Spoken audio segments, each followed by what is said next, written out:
मेरे प्यारे दोस्तों एवं सज्जन मित्रों, हम आपको बताने जा रहे हैं एविडेंस एक्ट का अध्याय 10 साक्ष्यों की परीक्षा के विषय में प्रावधान करता है। इसमें आता है मेन रूप से 135 से लेकर के 166 तक की जो सेक्शन है एविडेंस एक्ट की, वो अध्याय 10 में साक्ष्यों की परीक्षा के विषय के संबंध में आता है।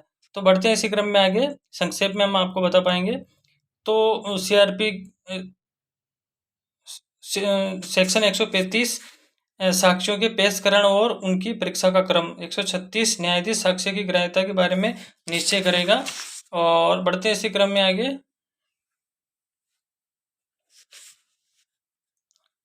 सेक्शन 137 मुख्य परीक्षा, सेक्शन 138 परीक्षाओं का क्रम और सेक्शन 139 किसी दस्तावेज को पेश करने के लिए संबंधित व्यक्ति की परीक्षा। 140 सील का साक्ष्य देने वाले साक्षी। 141 सूचक प्रश्न। 142 उन्हें कब नहीं पूछना चाहिए। 143 उन्हें कब पूछा जा सकेगा। 144 लेखबद्ध विषयों के बारे में साक्ष्य। 145 पूर्वतन लेखबद्ध कथनों के बारे में प्रति परीक्षा। 146 प्रति परीक्षा के विधिपूर्ण प्रश्न। 147 साक्षी को उत्तर देने के लिए कब विवश किया जाए। 148 न्यायालय विनिश्चय करेगा कि कब प्रश्न पूछा जाएगा और साक्षी को उत्तर देने के लिए कब विवश किया जाएगा। 149 युक्तियुक्त आधारों के बिना प्रश्न न पूछा जाएगा। 150 युक्तियुक्त आधारों के बिना प्रश्न पूछे जाने की अवस्था में न्यायालय की प्रक्रिया। 151 अशिष्ट और कलंकात्मक प्रश्न। 152 अपमानित या क्षुब्ध करने के लिए आशित प्रश्न। 153 सत्यवादिता पर परखने के प्रश्नों के उत्तरों का खंडन करने के लिए साक्ष्य का अपवर्जन। 154 पक्षकार द्वारा अपने ही साक्षी से प्रश्न। 155 साक्षी की विश्वसनीयता पर अधिक्षेप।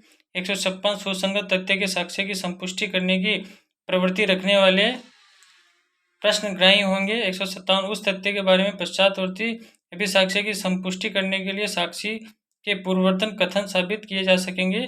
158 साबित करने के बारे में जो कथन धारा 32 या 33 के अधीन सुसंगत है, कौन सी बातें साबित की जा सकेगी। 159 स्मृति ताजा करना। 160 धारा 149 में वर्णित दस्तावेजों में कथित तथ्यों के लिए परिसाक्ष्य।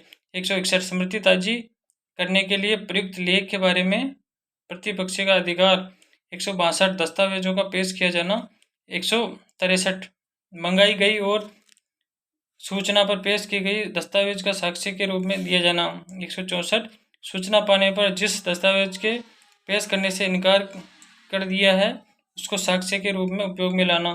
165 प्रश्न करने या पेश करने का आदेश देने की न्यायाधीश की शक्ति। 166 जूरी या अफसरों की प्रश्न करने की शक्ति। ये था अध्याय 10 जो कि साक्ष्यों की परीक्षा के विषय में प्रावधान करता है।